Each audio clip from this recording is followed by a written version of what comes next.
Hi everyone. Today I'm going to talk about empaths. I'm going to talk about what an empath is, and more importantly, if you are an empath, how to anchor yourself in this world and in your emotions and your intents instead of other people's. So basically what an empath is somebody who is very sensitive to the world around them, so much so that often when they're around other people, they feel other people's emotions and intents extremely strongly, sometimes even more strongly than they feel their own. And that can be when they're with other people, and also when other people have left, they can still be feeling other people's emotions or the way that other people affected them for hours after the other people have left.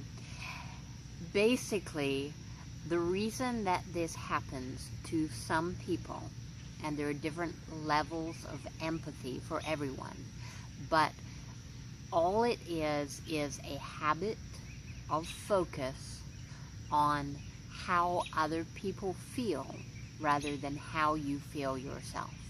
Now, if you're someone that considers themselves to be an empath, it could very well feel, and does feel, as if you have no control over that. As if when you're with other people, that their emotions almost overtake you, and you have no say in whether that happens or not. That is not true, except that you have probably built up a lifetime of habit, a pathway in the brain that attunes you to other people's emotions instead of your own. Usually, if you have a very difficult childhood, that is how that would happen. One of the strategies to get through a difficult childhood is to become more attuned to other people than you are to yourself, and to other people's inner life than you are to your own inner life and your own inner emotions. That's a useful strategy for a short period of time to get through something, if you feel that you need to know where other people are going to be or what they're thinking or doing. That is not a good strategy to get through the rest of your life. And in fact, if you have developed that habit in childhood, it's really important that you undevelop it and develop a different habit in adulthood, because you cannot live your own life and succeed at your own goals if your focus is not on your own inner world, inner life, inner emotions, which you need access to in order to guide you and help you determine where you want to go next. Being constantly attuned to other people's inner worlds is essentially useless for you and where you're going with your own life. Now, the exception to that is that fluidity of focus, meaning your ability to be able to take your focus and actually move it almost inside another person, is extremely valuable if you're working with people in a variety of fields, but certainly if you're working as a teacher or a healer in some aspect. It can be vitally important, actually, when you're with another person, to be able to know how intimately, how they're responding to what you're saying, so that you can know then what you need to do next in order to affect a certain outcome for them or with them. However, that should be a very short-term focus on someone, fully on somebody else, and it also needs to be something that you can focus on, and then choose to draw in and focus back on yourself again.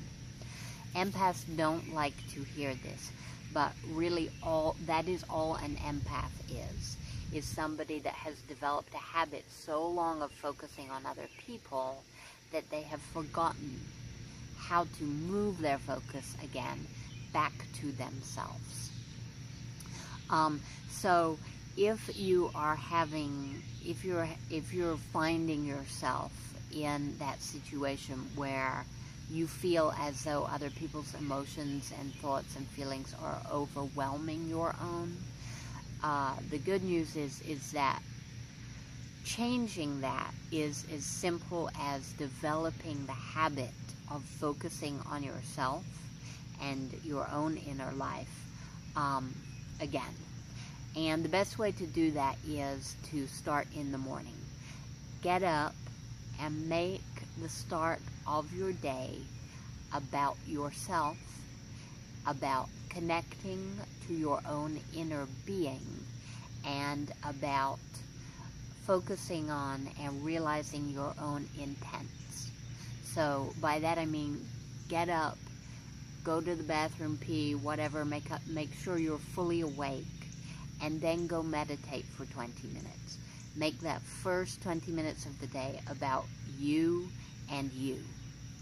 And then when you're up and you're done meditating, go and write in a book of appreciation for 20 minutes, or go and write down your goals for the day.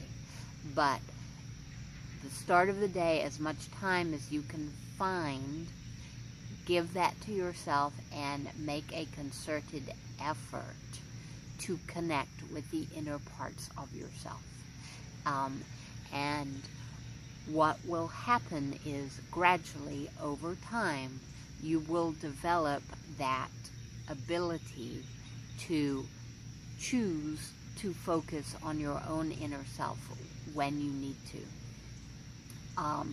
And over a number of days and over a number of weeks, that will become more familiar to you.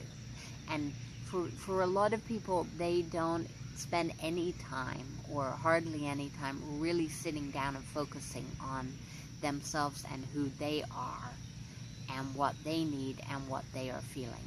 So if you're not doing that at all, first of all, you have to get familiar with what that is and how to do it.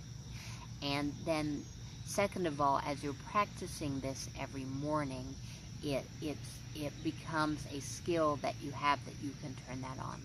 And once you are able to shift your focus to yourself, then you can practice doing it with other people around. And that ability to shift your focus or shift your perception or shift your awareness to different things, to different people, to the environment, and then to your inner life, that is one of the most freeing, most powerful skills that anybody can develop in their life, because whatever you focus on gets bigger. So that is the key to creation in your life and in your world.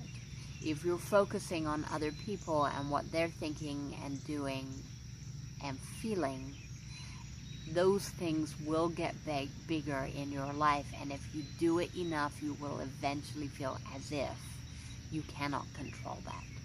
So it's small steps at first, changing your focus, and perhaps only being able to do it for a little while.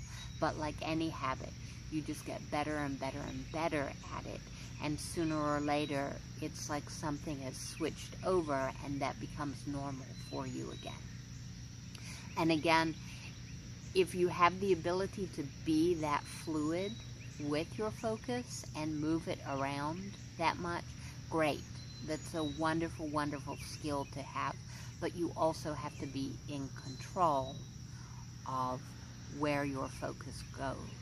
And once you have that and the fluidity, then you have a lot more ability to create a variety of things in your world. Okay, that is all for now. Thank you for being here.